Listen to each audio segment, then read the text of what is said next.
Dekoder. Hry, technologie, zákulisí. Ahoj, vítejte u našeho nového podcastu jménem Dekoder, kterým vás bude provázet Honza Tomášik. Ahoj Honzo. Čau, čau. A já, Martin Pernica. Doufám, že vás podcast bude bavit, protože vlastně co je dekoder? Asi to je první otázka, kterou bychom měli našim novým posluchačům zodpovědět. Dekoder jsme si s Honzou říkali, dlouho jsme se o tom bavili, že naše takové kávové povídání v kanceláři o hrách, že bychom to vlastně mohli trošku přetáhnout i do nějaké podcastové formy a že by vás to mohlo taky zajímat.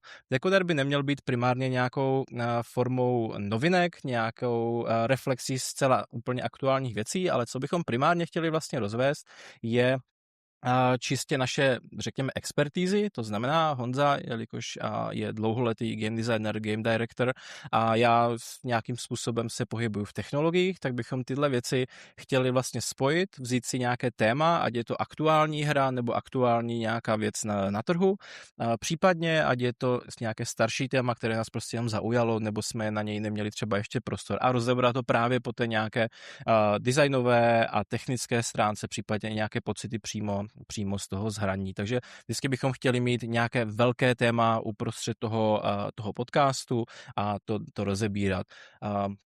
Vlastně, abych natýzoval, tak co dneska nás bude čekat, tak dneska jsme si vybrali relativně aktuální titul, čímž je hra Marathon od Bungie. A myslím si, že tam bude spousty věcí k probírání. Já jsem to ještě teďka rychle před natáčením si znova osvěžoval, abych měl poslední zážitky, protože vím, že Honza v tom nechal spousty času, ale chtěl jsem trošku i tohle dohnat. Ale dříve, než se pustíme do hlavního tématu, tak bych se možná zeptal, nebo chtěli bychom tady mít takovou krátkou rubriku, když jsme u toho 0. dílu, tak to budeme trošku asi vysvětlovat ještě dneska. Takovou krátkou rubriku, co nás zaujalo. Je to obecně, není to jenom hra, nemusí to být jenom jako digitální věc, ale může to vlastně cokoliv, co nás za poslední dobu zaujalo. Tak, jelikož jsem teďka hodně mluvil, tak se zeptám, Honzo, co tebe za poslední dobu zaujalo? Já teda trochu netradičně, ale začnu hrou. Pro mě asi nejzajímavější věc, která už je trochu staršího data, je v podstatě nová hra Lucase Poupa Moida Mansion, což trošku připomíná situaci třeba se Splitem, který se dostatečně zaopatřil na to, aby se mohl věnovat jenom menším experimentům, který ho prostě zajímají a ničím dalším se netrápil. A u Lucase Poupa jakoby sleduju dost podobnou trajektorii. Vlastně po Obradinu udělal menší hru na Playdate a teďka udělal menší hru pro browser. A je docela zajímavý vlastně vidět, jak si neustále jakoby nastavuje čím dál větší designový challenge. Jo. Jako už nějakou dobu je vidět, že vlastně jako limituje tu renderovací paletu, ve který jako operuje. Takže Papers, Please byly sice pixel art a docela jakoby low-res, ale ještě furt barevný. U Return to Obraden prostě přešel jenom k jako bytový barvě, takže prostě jenom černá a bílá. A ještě něco agresivnější na Playdatu, kde k tomu má ještě hrozně malý rozlišení. A to, co si řekl teďka, že prostě bude ta správná challenge, jsou jenom digitální displeje, podobný digihrám prostě z 90. raných nebo konce 80. let, kde už vlastně všechny ty vizuální prvky jsou předtištěný, takže ty nemůžeš jakoby renderovat žádný nový obraz, jenom to, co si tam jako do té palety nacpal prostě rovnou, takže on je vlastně limitovaný tím kanvasem, do kterého ty všechny prvky předkreslil a oni pozičně, že jo, musí vlastně jako se tam vejít a nemůžou se navzájem jako nahrazovat. A uvnitř toho udělal v podstatě jako Haunted Mansion hru, kde ty hledáš prostě své 4 ztracený kamarády a nesmíš se přitom nechat chytit monstrem. Je to vlastně náhodně generovaný, generuje to ty místnosti, je tam nějaký prostě progres pro hledávání věcí. Je to jako poměrně impresiv hračka. Asi se nedá říct, že je to úplně hra, ale rozhodně, kdyby jsem to jako dítě měl v téhle podobě minihry, tak bych se s tím jako nějakou dobu vystačil. Myslím si, že to stojí určitě za shlédnutí. Vzhledem k tomu, že to je na jeho webu zdarma, tak se to dá vlastně doporučit všem. Jak moc se to třeba odchyluje od jeho jako designerského stylu, jako jestli tam cítíš ten rukopis, který je stejný, nebo naopak experimentuje výrazně víc? Je to, jako řekl bych, že na rozdíl od jiných jeho her, to nemá žádnou velkou jako politickou message, není to jako tak angažovaný. Ono už ten, jak on se to jmenoval na to Playdate, nějaký Mars, už se bože, Midnight Mars, něco takového. Myslím, že jo. Tak to je hra, kterou on jako primárně říkal, že dělá pro svý děti a že chce, aby prostě ta interakce s tím zařízením a s touto hrou pro ně byla jako engaging. A přijde mi, že ta Mason of Moida je vlastně trošku pokračování jako tohohle z toho, jo? Že to spíš fakt hračka. Jako díky tomu, že k tomu napsal i tištěný manuál, který hodně evokuje to, jak vypadaly manuály ke hrám prostě ještě v době, kdy se balili do disket a někdo je kreslil ručně a posílal prostě někam poštou, tak v tom manuálu trochu cítíš, jako, že to má lehký prostě přesahy, že to není jako úplně nevážný, ale myslím si, že pro něj byla hlavně asi zajímavá ta challenge, jako ty práce s tím omezením, než že by vyloženě tou hrou chtěl jako něco zásadního sdělit. Takže vlastně to omezení, jak to říct, je takový ten challenge, tedy proto vlastně, aby vymýšlel, jak to říct, alternativní řešení k problémům, které možná už byly vyřešeny, ale právě díky tomu omezení si to, jak to říct, donutí tě to vlastně přemýšlet jinak nad těma věcma a je to taková jako vlastní výzva teda. Je to tak, ono to trochu evokuje na takový ty snahy dnešních týmů, některých, který vlastně dělají, že retro hry na starý konzole a snaží se prostě rozjet GTAčko na Nintendo Entertainment systému a podobně, tak on si jako řekl, co kdyby prostě ten hardware byl ještě omezenější a jakoby jak ten moderní koncept hry dokážu prostě realizovat jako v takhle předpotopních podmínkách. Jo. Myslím si, že tohle je ta self-imposed challenge. OK, to zní hodně zajímavě, minimálně něco, co bych rád vyzkoušel, takže píšu si na svůj poměrně tedy nekonečný, ale s vysokou prioritou seznam, protože tohle zní minimálně zajímavě. A pokud tedy za tebe je to tedy vše, tak já bych doporučil, nebo respektive co mě zaujalo, už jsem to zmiňoval v jiném podcastu s klukama v aréně, že jsem začal sledovat seriál The Bear.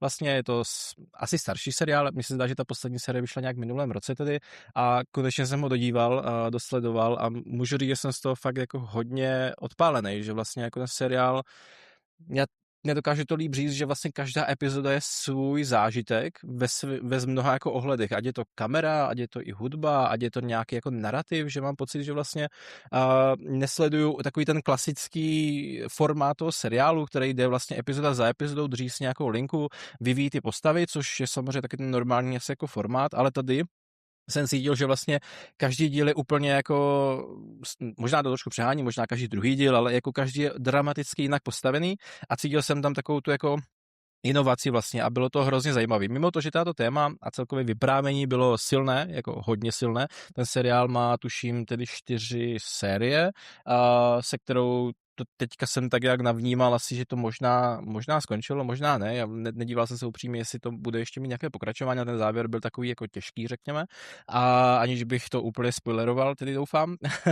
Ale myslím si, že seriál každopádně stojí určitě za zhlídnutí, protože po dlouhé době jsem měl pocit, že se dívám na něco jako jiného. Nenutně tím obsahem, který bez pochyby je silný a emotivní a otvírá takové ty jako témata, které na první pohled, protože když se na to podíváte, tak vidíte, nebo když se na to podíváš, tak vlastně vidíš, že to je jak to říct, z prostředí kuchyně, takže člověk by čekal, že to bude jako o vaření a tyhle věci se spojí. Ale vlastně jako nakonec v tom seriálu to vaření v určitým slova smyslu hraje takovou tu druhou, možná třetí roli, ale vlastně ty příběhy těch lidí a to celé okolo toho je vlastně to silné, proč ten seriál je super zajímavý. Takže pokud možno, a určitě bych doporučil. Zeptám se, Honzo, viděl jsi vlastně The Bear, nebo si to ještě neviděl? Viděl jsem 2,5 sezóny, myslím. Jako bavilo mě to, on je ten seriál zajímavý, hlavně bych řekl svojí střihovou skladbou. Trošku mi připomíná jako korejskou tvorbu, spíš takovou to jako arthouseovější, tom, že často prostě ty vnitřní pohody těch lidí jsou jako vyobrazovaný prostě prostřihama na nějaký jako unrelated v úzovkách jako obrázky v New Yorku, nebo něco to hrává v Chicagu, ne? Mám pocit, že nebo v Bostonu, já nevím. Vím, že to je nějaká taková chučí, jako chučí, takový to víc upadající město americký. A máš pravdu, že jako na tom seriálu je rozhodně zajímavý to, že vlastně ty jednotlivé epizody na sebe vlastně až tak jako dramaticky nenavazujou, vždycky se fokusují na nějakou jinou postavu nebo na nějaký jiný téma a vlastně je to spíš taková jako mozaika, která postupně skládá ten obraz jako celý ty věci. Jako na televizní tvorbu bych řekl, že je to docela odvážný, docela zajímavý. Není to teda jako Twin Peaks 3. řada, to si myslím, že je ještě jako jiný level autorský tvorby, ale je to solidní, no. No super, tak to jsem rád, že souhlasíš. Každopádně, tak jo, tak se asi vrhneme tedy na hlavní téma, který dneska, jak už jsem teasoval na začátku, tak bychom rádi rozebrali hru Marathon. Myslím si, že Marathon bylo asi i těžký v tom mediálně herním světě mysnout, protože zabralo poměrně intenzivní plochu. Ač teda zcela upřímně, já jsem vlastně, mimo to, že Bungie mám velice rád, tak vlastně tu hru jsem do určité až by se dalo říct skoro poslední chvíle neregistroval tak výrazně, jak bych třeba čekal, že já budu registrovat, protože Bungie pro mě vždycky bylo společnost, která stála primárně za Destiny, historicky i na Halo a vlastně taková záruka nějaké jako toho gunplaye, toho zážitku a vlastně jsem si ani nedokázal, když pominu ty zkazky a ty novinky vlastně představit, co vlastně bude v jejich rukách znamenat extraction shooter, což vlastně je tedy Marathon. Vlastně co mě zajímá, tak nebo prvně bych řekl, já osobně v tom mám asi nějakých 5+ hodin zhruba, takže určitě málo. Honzo, ty jsi v tom nechal už poměrně víc hodin, že je to tak? No, zhruba 100. Já to hraju na PCčku i na konzoli, aby jsem dokázal jako se o tom bavit nějak fundovanějš. Na každý z těch platform mám zhruba těch 50, je to celkem vyrovnaný. No jasně, tyjo, tak to je husté číslo, teda to nebudu lhát. No já myslím, že pro Extraction Shooter to je jenom začátek. No tak super, tak to bude další materiál na další epizody. Každopádně asi bych se zeptal, jak to vnímáš ty, proč se vlastně jako Bungie opustilo ten klasický Destiny-like model a šli vlastně do, bych řekl, relativně odlišné kategorie, jako je Extraction Shooter. Já teda upřímně jakoby si nejsem jistý, že souhlasím s tou premisou, že opustili Destiny. Já teda furt tak trošku jako je podezřívám z toho, že Destiny 3 tam dělají a někdy ji ukážou. To by bylo super. A mám jakoby, nevím, já jsem vždycky měl právě jako pocit, že to byl takový side projekt, který se tam prostě udělalo 15 lidí, kteří neměli jakoby na čem zrovna dělat a že si řekli, jako zkusíme to, je to prostě naše sázka do loterie, je to teďka populární, mohlo by to prostě přinést nějaký prachy a možná potom nějak jako vlivem nešťastných událostí v Bungie jako se ukázalo, že teď to bude ta jejich jediná karta, na kterou musí sadit. Tím by se pro mě vysvětlovaly některé jako extrémně bold choices, jo, který v té hře potom udělali, ale k tomu se dostaneme potom. A nemyslím si, že to je prostě jenom jako nějaký samoučelný naskakování na trendy. Přijde mi, že prostě tohle je směr, kterým se ty střílečky jako vyvíjejí a pokud prostě potřebuješ tu věc udělat jakoby rychle a jako levnějš, tak je to i docela logický step, jako kam šáhnout. Ostatně, když se podíváme tady v Čechách, že jo, na Madfinger Games, tak i pro ně to byla jako racionální volba, proč vlastně do tohle žánru vkročit a měli tam úspěch. Takže předpokládám, že to rácio v Bungie bylo podobné. A nemyslíš tedy, že, nebo jinak, je vlastně na trhu místo pro další Extraction Shooter, protože v poslední době tady bylo poměrně hodně právě, jak jsi zmiňoval, i české želízko v ohni, ale třeba i hodně známý vlastně Arc Riders, vlastně přináší, než se pustíme úplně do těch dílčích detailů, vlastně na první dobrou Bungie něco zásadně jiného? Já myslím, že určitý žánry, jako jsou survival, nebo ten extraction shooter, nebo přemýšlím, v jakém žánru je Fortnite. No to je podle mě svůj vlastní žánr. Ne, jako, jasně, tak jako produkt nebo jako platforma určitě, ale když tak řekneme PUBG třeba. Že Battle Royale prostě? Battle Royale, přesně, sorry, děkuju. Okay. Tak to jsou jako podle mě hry, které mají extrémně přelétavý publikum, který jako nemá problém se sebrat a jít zkusit něco jiného. A pokud jako jim to začne vyhovovat, tak v tom zůstat. Jo. Tyhle lidi jako pravidelně cyklují mezi těma titulama. Často se i vracejí jako potom k těm, který se třeba si jim uzvědčejí. Ale myslím, že jsou jakoby otevřenější tomu experimentování. Takže pokud Marathon bude mít pro ně něco, kvůli čemu v něm zůstanou, tak si myslím, že pro něj na tom trhu místo jako vlastně je a pro každou hru vždycky jako bude z tohohle pohledu. Jasně. OK, já třeba, když se na to podívám z pohledu, když teďka vezmu přímo na sebe vlastně, to znamená zapnutí ty hry a nějakým způsobem navnímání toho prostoru, tak já jsem to měl relativně rychle za sebou i s Arc Riders, protože do Arc Riders jsem naskočil taky relativně pozdě vlastně. Mě zajímalo, o čem vlastně Arc Rider je, jelikož to i vysoce populární hra, tak jsem to chtěl jako navnímat a měl jsem ty zážitky relativně pospolu vlastně a musím říct, že jedna věc, co mě překvapila vlastně na tom je, jak alespoň pro mě, a možná je to tím, že prostě stárnu, byl ten jako learning curve v tom maratonu vlastně složitý. Jako orientace najednou, jako mně se hrozně třeba líbí barevnost té věci, ale na druhou stranu jsem si uvědomil, že mi vlastně ta hra strašně jako přehlcuje barevností a všechno mám pocit, že je důležitý, protože barvičky jsou vlastně jako všude. Najednou pak ty itemy v tom inventáři, v tom gridu jsou různobarevný čtverečky ve výsledku, trošku zjednodušeně řečeno. A já jsem se začal jako vlastně trošku jako ztrácet v tom klasickém onboardingu, že jsem měl třeba pocit, že u Ark Riders mě vlastně vedli relativně normálně, nebo cestou, která mě klikla víc v té hlavě a dokázal jsem se k té hře vlastně dostat jako velice přímočaře, ale maraton, musím přiznat, že několik prvních sezení, nevím, řekněme třeba 10, tak vlastně jsem se doslova musel nutit to znova vlastně zapnout a znova to zkusit, protože jsem říkal, já bych to měl, jako přece tam je něco, co já jako nevidím, takže třeba jak bys shodnotil svoji první jako learning curve vlastně toho maratonu, že pro mě to bylo fakt těžký. Neříkám, že už teďka po těch, řekněme, 5+ hodinách, že bych to fakt jako znal, to v žádném případě ne, furt mám pocit, že něco nového tam jako cítím, něco nového objevuju a ne nutně jako myšleno obsahově, ale jako, jak to říct, jako vibeově z té hry v tom jako samotném jádře a že furt je tam něco takový, jako že cítím určitou míru toho, že tomu ještě nerozumím vlastně, jestli to je to správné vyjádření. A furt mi to jako trvá do toho se úplně 100% vlastně opřít a najít tam ten pocit z toho jádra. Když pominu samozřejmě to, že tam je gunplay jako Bungie a všechny tyhle věci, které známe, tak vlastně to samotné onboardování pro mě je vlastně složitý. Tak abych se vrátil do původní otázce, jak třeba ty si to měl vlastně, to onboardování? Ta hra má jako extrémně nelítostný onboarding, řekl bych, že tam jako skoro není. Je vidět, že i v některých pečích ho vlastně teprve jako dodělávají. Já jsem jako rád, že tam nebyl, protože je to pro mě jako otravná věc, kterou jsem rád, že nemusím jako absolvovat. A souhlasím, že to je totiž jako typický problém. Dobře, vezmu historku blízko mému srdci. Ještě z blahého času, když jsem dělal v Disney, jo, tak vycházelo na mobily hodně her, které byly podobný Farmville, jo, což byla taková farmářská hra na Facebooku, kde si prostě vylepšoval své políčka a dělal si něco jako Stardew Valley, akorát prostě pro mámy, který životně nic nehráli. A hodně studií se vlastně jako pokoušelo na tomhle tom parazitovat nebo jako udělat svůj spin na tuhle věc a taky se trošku na tomhle trhu přiživit.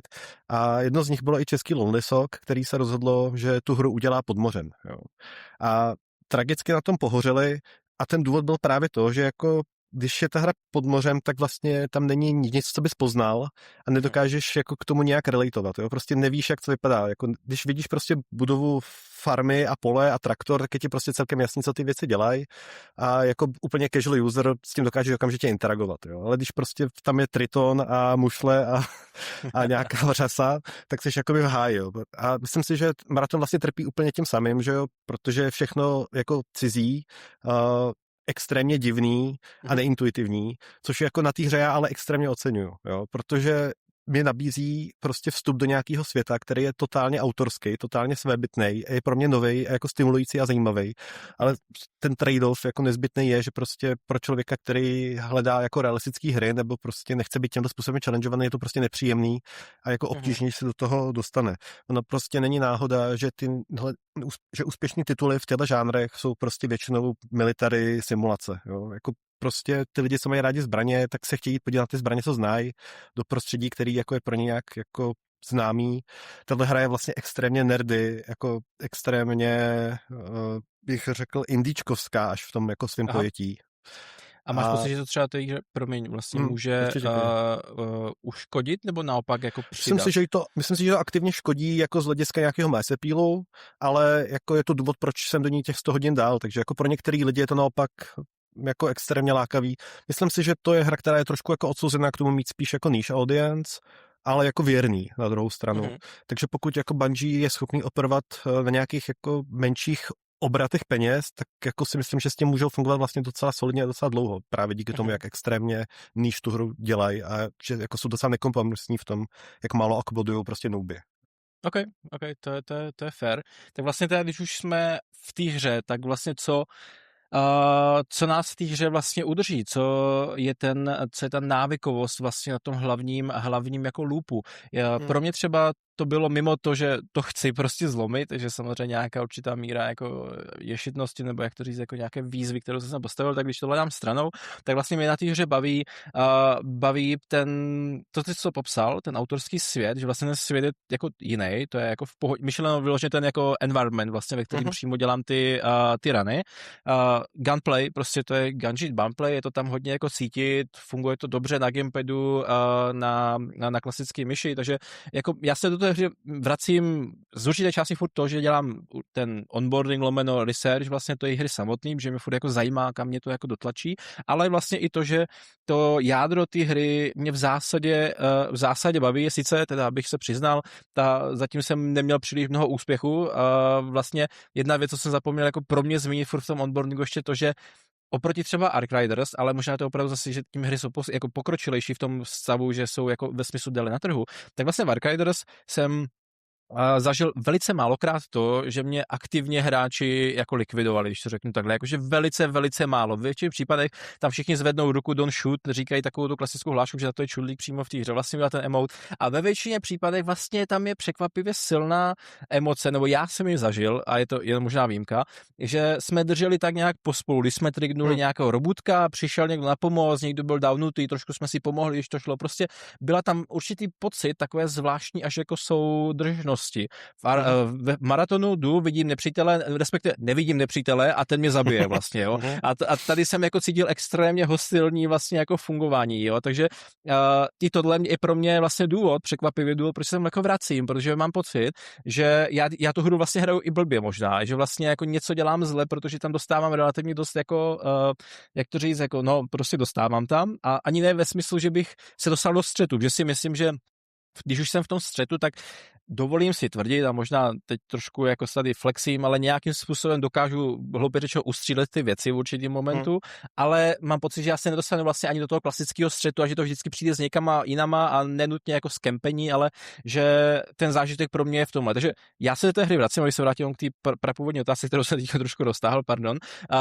O tom, že se vracím že mám pocit, že ta hra mi nedala, nebo že já jsem ji nepochopil kompletně, baví mě gunplay, baví mě explorace těch dílčích environmentů nebo těch map, řekněme, a nějakým způsobem posouvání se progresu i v tom nějakém příběhu nebo narrativu, který tam trošku nějakým způsobem je, ale k tomu se později. Co třeba tebe tedy vlastně na tom jako návykově drží, nebo něco tě vlastně udržuje v tom, proč to zapnout znova? No mě to baví proto, že je to prostě skill-based hra. Jo? Jako, není to hra, kdyby jsem dělal progresy na postavě, nebo kdyby jsem dělal progresy v environmentu nebo ve story, i když jako tyhle vektory tam taky existují, ale jako primárně dělám progresy na své schopnosti dělat nějaký taktický rozhodnutí a nějak operovat na těch mapách. Jo? Ty mapy jsou ne tak velký jako v Ark Raiders, ale mnohem jako složitější z hlediska nějaký komplexity a toho, kolik tam existuje cest, kolik tam existuje úhlů, ze kterých se střílí, jak jsou vyblokovaný a jsou fakt jako promakaný, jo? Což zjistíš až po fakt jako dlouhý době, když už prostě trochu víš, co tam jako děláš a kde co je, tak zjistíš, že všude prostě jsou ty krabice tak, jako aby kryly ty úhly, že opravdu to není jako náhoda, jak jsou ty mapy postavený, jak jsou tam udělané ty trasy, jako jaký dělají hluky, když po nich ty lidi jdou. Je to jako solidně nadizajnovaný. A je to tak velký hřiště, že prostě málo kde se ti stane, že by si opakoval ten samý engagement. Jo. Pokaždý jsou vlastně jiný a to je to, co na tom baví jako mě, důvod, proč se tam vracím.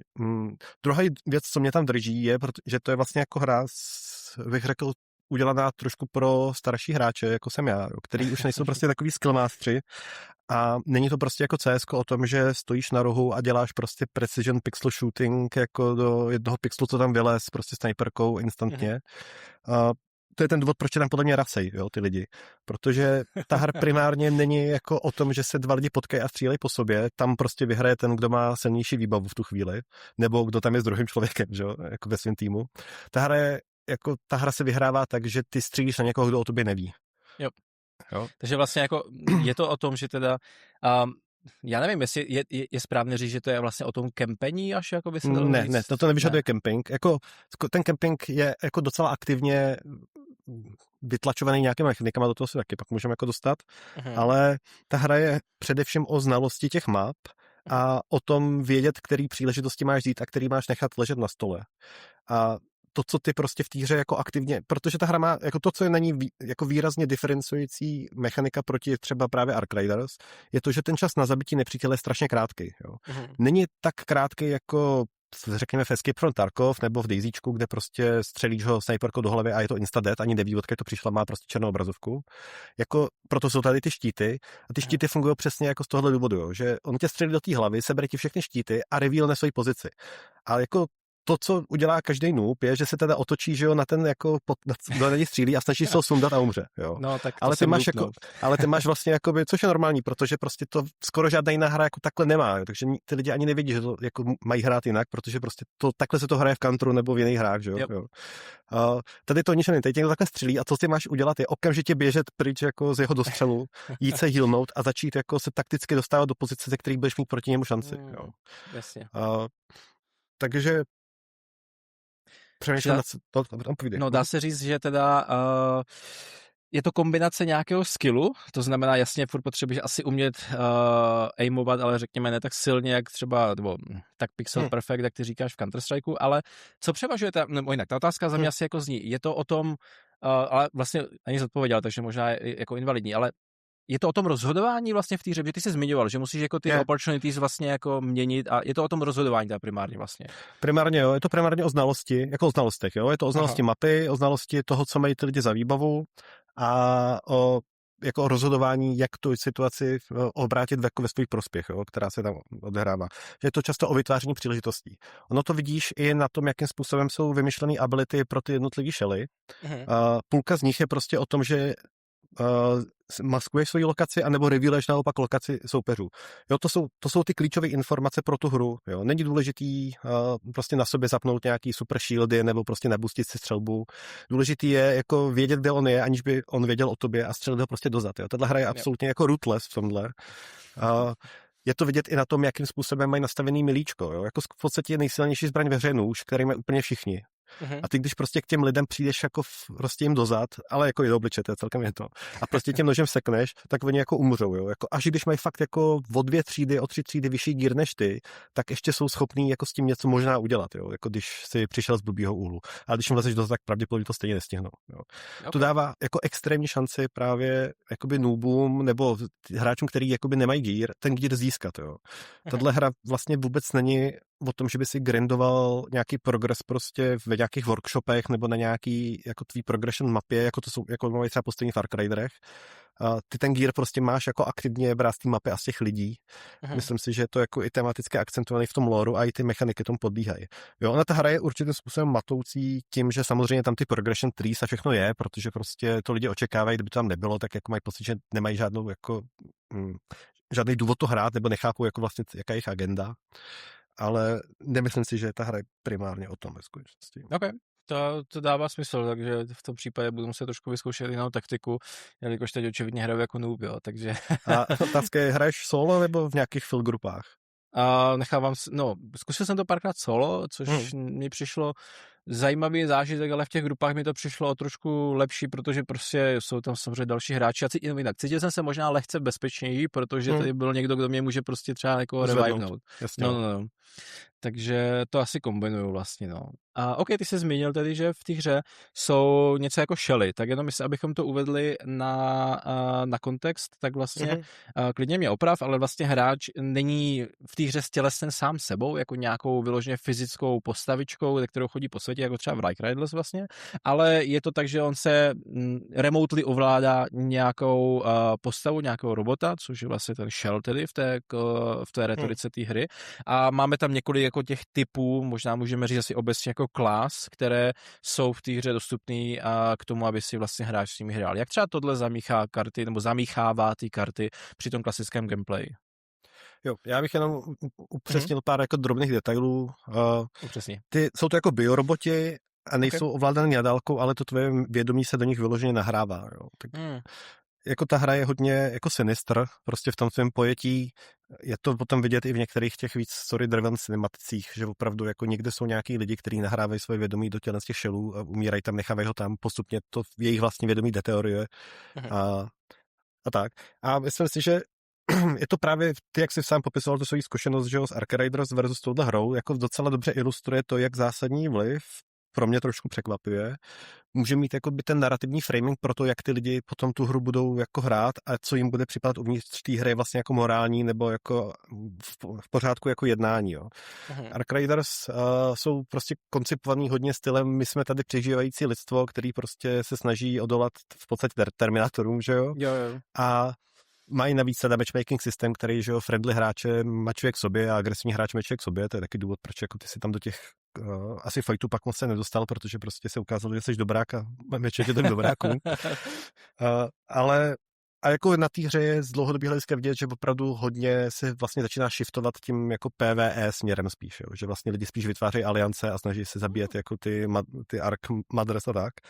A myslím si, že by té hře právě jako svědčilo, kdyby začali víc tlačit nějaký raidy a víc jako ten jakoby content, ale prostě Vovko, řekněme, jo, když hodně jako v uvozovkách. Zatímco maraton je prostě frameovaný tak, že seš prostě otrok, co nemá žádný prachy a dělá prostě pro korporaci, snaží se pro tu korporaci získat prostě za každou cenu loot, aby se vyplatil z dluhu, který nemůže nikdy splatit, protože si kupuje ty bioroboty, které jsou strašně drahé a furt mu po ně přichází, takže se neustále propádá do horšího dluhu, že? A všichni jsou absolutně rootless, protože všichni vědí, že jsou tam jenom proto, prostě vytáhnout tam ty zdroje, jako s nikým se nemazat, protože ten život nemá žádnou hodnotu, že? Jo, to nejsou jako real lidi, jsou to vlastně automatony, víš, že se můžou resnout, takže jako jediný, co jim způsobíš, je prostě trošku horší čísla na kreditce a je to tímhle způsobem fair game. OK. Ne, to je asi jako pravda, že vlastně ten narrativ nebo ten úvodní vibe té hry vlastně toho, že Ark Raiders právě, jak ty si říkal, že máme hloupě řečeno společného nepřítele, což jsou ti jako roboti, terminátoři, cokoliv vlastně, ale tady vlastně jsem právě nenavnímal, že máme společného nepřítele, že my vlastně všichni jsme mezi sebou jako unfriendly, jo, takže asi to vlastně podtrhuje to chování těch hráčů, to je dobrý vlastně point, že tohle bez pochyby může mít vliv. A tedy jenom k té původní otázce, jak moc za tebe, protože já jsem zkusil pár těch klas, takže nemám to vlastně úplně, nebo těch shellů, těch jejich typů, nemám to až tolik jako vyzkoušení, ale vlastně jak moc je relevantní, jestli to je jenom jako vizuální a pár nějakých jako abilitek, které něco dělají, nebo to opravdu má impact a vlastně bych měl jako strategicky přemýšlet, který shell si na který run vlastně vezmu. Je to pro ty týmy absolutně jako zásadní. Já sorry, že to všechno beru vždycky tak jako strašně ze široka, jo, ale ono, k tomu prostě potřebuje nějaký kontext. Ta hra byla jako zcela zjevně koncipovaná jako squad-based. Jo. Myslím si, že to, že tam nakonec přidali možnost hrát solo a teďka tam zkoušejí ty duále, zase myslím vyndali, je fakt ten ústupek k tomu, že prostě ty player county mají asi malý a potřebují to prostě nějak řešit a snaží se akomodovat co nejvíc hráčů. K tomhle tématu, jako jak pracuju s komunitou, asi si říkal, že se dostaneš ke konci, tak to si zatím schovám, ale ale ty postavy jsou navržený tak, že budou hrát v té trojici a že v té trojici se navzájem supporti. A když si do té trojice všichni vezmete s tou samou klásu, tak jste opravdu jako ve velké nevýhodě proti lidem, kteří mají jako variabilní klásy uvnitř té skupinky. Jo. Proto solo play je to trochu jedno a všichni hrajou Assassina, protože se dokáže zneviditelnit a utíct, jo, což je prostě extrémní výhoda, když hraješ sám. Jo. Ale jakmile jakoby hraješ v tom squadu těch 3 lidí, tak je ideální brát prostě supporty. Takže tradiční sestava podle mě je jako medic, potom Thief, protože ten ví, kde je dobrý loot, takže jako víte, kam na té mapě chodit, plus má jakoby schopnosti sledovat dronem prostě pozice těch týmů.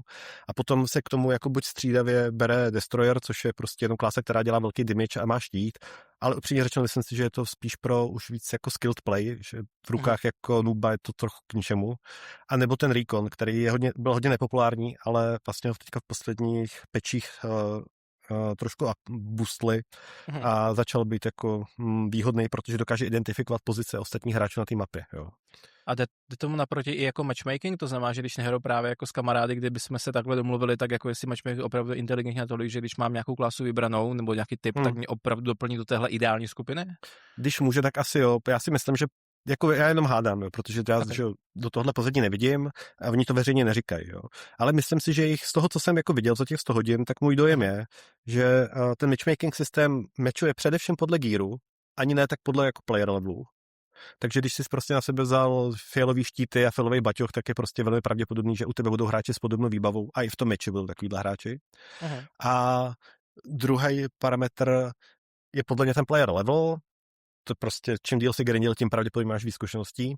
A ten třetí parametr je až jako variování té skupinky. Jo? Jako rozhodně se ti stane, že hraješ prostě s 2 stejnýma klásama. Že, jo? Ale skoro nikdy se ti nestane, že by si hrál 3 3 identické klasy. Mhm. Z čehož usuzuju, že se to snaží jako míchat, ale prostě mají málo lidí. Okay, dává smysl. To znamená, je to o tom, že ta hra je vlastně silně, nevím, jestli je správný výraz tedy, ale jako strategická, to znamená, že bych měl vždycky přemýšlet, opravdu jako vážit ty věci. Jasně, i v Arkriders člověk asi váží, nebo určitě váží to, co si sebou vezme na tu akci, protože vlastně o tom může přijít, to je konceptem vlastně těchto her, ale vnímám tady, že vlastně to rozhodování před tou samotnou akcí je ještě o něco vlastně výraznější než v tom samotným Arcrider a měl bych si vlastně jako naplánovat ty kroky více. Ono, jako řekl bych, že skoro jediný rozdíl mezi Battle Royalama a Extraction Shooterama je právě ta metagame toho, že ti ten gear zůstává mezi těma kolama. Jo. A s tím právě přichází ta určitá možnost a řekl bych později nutnost jako plánovat, co si do té mapy vezmeš. Jo. Takže ty děláš 2 věci. Ty jednak jako si samozřejmě bereš gear, který je adekvátní k té kláse v případě maratonu, a druhá věc je, že si bereš gear, který je vhodný pro tu mapu. Protože ty startovní mapy jsou třeba jako otevřenější a čím jako vlastně pozdější ty mapy jsou a těžší, tím víc se odehrávají jenom v zavřených prostorech, jo, kde přestávají prostě mít takovou dominanci snajperky a zbraně prostě na větší vzdálenosti začínají být mnohem zajímavější jako ty short range a mid range weapony. A pro tuhle hru bych právě řekl, že je hodně typický to, že skoro většina zbraní má docela krátký efektivní dostřel a nutí tě jakoby engageovat opravdu z docela velké blízkosti. Jo. Jako prostě řekl bych, že optimum maratonu je tak 40 metrů, jo. Že když jakoby seš na metr blízko, tak už prostě dominují brokovnice a nože a je skoro jedno, co máš za gear. A když seš jako nad 50 metrů, tak už by se ani neměl engageovat, protože prostě to bude fakt jenom o tom, kdo má jako lepší štít a o trošku jako lepší aim, jo. A který ty náboje tam tak jako doletějí a někam se plus minus trefí. Protože ta hra tím, jak je udělána na konzole, tak jako docela jako drasticky doměřuje za tebe. Jo? Je to jako fakt vidět, jo? Že ten auto jim tam jako není malej. A ty s tím vlastně počítáš, ale jako když je to na 50 metrech, tak už je to trochu jedno, protože vlastně na tom aimu až tak jako nezáleží. Jo? Ty jediný, co máš dělat, je střílet na hlavě a ne na těla, protože prostě tam je bonifikace asi 40% a to jako je teda se cekra poznáš. Jakoby. Ale mnohem zásadnější je prostě střílet do té hlavy tomu člověku ze zadu a ne ze předu. Pochopil jsem. V tom případě možná můžeme ještě skočit na to ty samotné zbraně vlastně, jak moc, protože jak říkám, pro mě Bungie je hodně ekvivalent gunplay super a vlastně nějaký jako pocit z toho hraní a třeba právě jako v Destiny mám pocit, že díky tomu, že to je nějakým způsobem MMOčko nebo takový ten klasičtější střih této hry, tak ty zbraně pro mě byly vždycky jako v určité míře vlastně i to, za čím jsem jako v té hře dohodně jako šel. Chtěl jsem mít tu jako hezkou zbraň nebo nějakou, která mi vyhovuje i tou střelbou, i těma její parametry a vlastně bylo to pro mě v nějakým způsobem ten gear vlastně důležitý, ale teď už se soustředím na ty zbraně. Tak vlastně jak třeba ten maraton, že tady já vlastně zatím, ale opět je to možná tím, že prostě furt dostávám na frak, tak jenom jako, že vlastně já ty zbraně, mimo to, že ten zážitek z nich je dobrý, že vlastně jako mě baví, že tam jsou ty různé typy, jako nějaké SMGčko, nějaký klasický assault rifle vlastně a tyhle věci s tím spojené, ty archetypy v tom vlastně jako cítím, tak zatím jsem si vlastně k ním nevybudoval skoro žádnou jako emoci a beru to spíš jenom, hele, jo, mám nějakou zbraň, super je zelená, super má nějaký jako attachment, ale vlastně nemám pocit, že bych chtěl si cizelovat nebo nějak tunit vlastní zbraň. Je to vůbec o tom, nebo vlastně ty zbraně jsou něco, co vlastně jdou kolem nás jenom? Jako já myslím, že extraction shootery obecně se snaží, aspoň ty dobrý, teda podle mě se snaží v těch lidech jako budovat určitou lhostejnost k těm věcem. Jo, že to není o tom prostě být moc upnutý na ten gear, protože prostě ho rychle získáš a rychle od něj přicházíš a to je v pořádku. Jako, jo. Z tohohle pohledu je vlastně trošku divný, že ti v té hře nechávají ty zbraně docela dost vizuálně customizovat. Jo. Ty na ně odemykáš prostě skiny, odemykáš na ně asi 4 nálepky, které na ně můžeš dostat nějaký prostě klíčenky, které z nich jako vysejí. Je to takový trošku divný vektor pro monetizaci, která celkově vidíš, že v té hře asi moc fungovat vlastně nebude a že na ní asi nikomu ani moc nezáleželo, upřímně řečeno, v tom týmu, co ji vyvíjeli, jo. Ale spíš jako jim vlastně někdo řekl, že by bylo dobrý, když je to live service, aby tam bylo. Jo. Protože jako já jsem neviděl takhle mizerný jako Battle Pass už dlouho ve hře. Jo. A to troufám si říct, že to do jistý míry, protože prostě jim je to trochu jako jedno. Jo. Takže řekl bych, že zbraně nejsou postavený na tom, myslím si, že se snaží vyhnout tomu, co je třeba typický pro Counter-Strike, kde se prostě ukáže, že meta jsou 3 zbraně a prostě se musí hrát s nima. Jo. Je to mnohem víc o tom, že všechny ty zbraně víceméně dělají to samý, jakože jejich time to kill je prostě extrémně podobný, jo, a spíše to o tom najít si to, co tobě vyhovuje. Jo, jakoby nějaký adekvátní trade-off toho, jaký to má prostě zpětný ráz, jak moc se tomu rozhazuje aim, jo, jako jestli je pro tebe lepší to charge, nebo to udělat velký damage, nebo prostě tam sypat jako malej, protože prostě jo, fakt bych řekl, že to víc jakoby směřuje k tomu, že ty si máš prostě zjistit, co tobě vyhovuje na té platformě nebo v tom tvém playstylu jako za typ střílení a toho se držet a nejseš přitom potom jako v nevýhodě proti jiným zbraním. Jo. A máš pocit, že ty zbraně jsou nějakým způsobem, jak to říct, nechci říct, že slovo ekvivalentní, jo, ale jasně, podporují nějaký styl ty hry, ale jako, že jde to, jasně, OK. Jo, myslím, že jsou, jako prostě záleží na vzdálenost, jo, když prostě hraješ mapy s velkýma vzdálenostma, tak jako zbraně s větší range je prostě s větším damage na tu range, jsou prostě výhoda pro tebe, ale jakmile začneš běhat někde v těch chodbách, tak jako jestli máš SMG, prostě brokovnici nebo těžký kulomet, skoro jedno, jo, jako ve svý podstatě. A to je vlastně fajn, bych řekl. Což jako mě vyhovuje extrémně, jo, jako myslím si, že právě je to i další věc, která ti umožňuje se až tak moc neupínat na to, co dostaneš a zkoušet prostě pracovat s tím, co zrovna máš. Jo. Tahle hra jako v tomhle tom víc tlačí ten roguelike style, prostě tohle jsou zrovna karty, které ti padly, jako tak zkus s nimi nějak operovat a postupně jako začínají i přidávat mody, který tohle víc jako podporují, jo, ten mindset a tohle fungování. Jasně. Samozřejmě, že ty high skills prostě mají navěšený jako nějaký mod, jako je víc o těch modech, jo. Jako ve skutečnosti to, nad čím brečíš, že si o to přišel, není úplně jako ta zbraň, ale ten mod, který jí třeba zvětší na zásobník na 2x, jo, nebo prostě jí dá termovizi. Jo, jsou tam jako fakt docela silné modifikace, které ti dávají jako vyloženě nefér výhodu v tom fightu, ale tím, že prostě ti může sebrat i nějaký žudlák s nožem, co ti přišel dozad, tak jako to není rozhodující prostě. Protože když to tohle získal, tak seš už navždy king. Jo, to je dobrý vlastně, ale když jsem připomněl vlastně ještě jednu věc, kterou jsem zapomněl za sebe zmínit, je, že vlastně zase, když to srovnám s Ark Riders, tak Far Cry jsem jdu do toho runu a relativně brzy vlastně potkám jiné hráče. Jako fakt bych řekl, že fakt hodně brzy. V těch prvních pár minut by se dal až jako určitém momentě říct. A v maratonu, ale opět možná moje zkušenost, ale klidně to právě mě zajímá, jak ty to cítíš, tak vlastně dlouho mi trvá, než potkám první hráče. Skoro až před koncem bych měl jako pocit, že už jako tak nějak se mentálně posouvám k tomu, hele, tak já už bych to možná jako zabalil, tak najednou mám pocit, že si řekne, aha, on to chce zabalit, tak pojď a teďka ti tady naspavním prostě pár kamarádů nebo nepřátel a přijdeš o veškerý gear, takže vlastně zatím jsem měl pocit, že možná to je jenom, říkám, nějaký lokální efekt, ale jestli to třeba taky pozoruješ, že vlastně ta hra matchmakeuje a nějak ty hráče jako posouvá až třeba v té jako fázi, kdy oni si trošku nalutí a potom zvyšuje vlastně ty stakey, že v té první fázi člověk má pocit, že je vlastně až skoro sám, pokud pominu ty svoje spoluhráče, kterýma hraješ. Co já jsem tak jako pozoroval především na Redditu a Twitteru, tak to bylo docela častý complaint těch lidí, zejména během těch jakoby otevřených bet, ale potom i v začátcích té hry, že jim dlouho trvá, než vlastně jako potkají. A ta hra je podle mě takhle udělaná jako záměrně, ona prostě ty lidi spawnuje do krajů map, jo. A pokud jakoby na té mapě se nevysponuje nějaký psycho, který prostě ví, že teďka budou všichni na těch spawnech jako čerství a čumět a obíhá ty spawny a vraždí je tam, jo. A ne, že by tam takový lidi nebyli. Tak jako většinou to nějakou dobu jako trvá, než s těma lidma engageneš. A celkově ten průběh na té mapě je postavený na téhle eskalaci. Jo. Nejen jako, že se ty lidi přirozeně víc a víc gírujou, takže jsou čím dál nebezpečnější, ale oni se i jakoby zkvalitňují loot dropy s tím, jak ubíhá čas. Když zabiješ robota prostě v posledních minutách mapy, tak z něj padají lepší věc než v těch prvních. Jo. Stejným způsobem i přibývají jako některé eventy, jako malý boss fighty nebo prostě nějaký reinforcementy jako s tím časem, co seš na té mapě.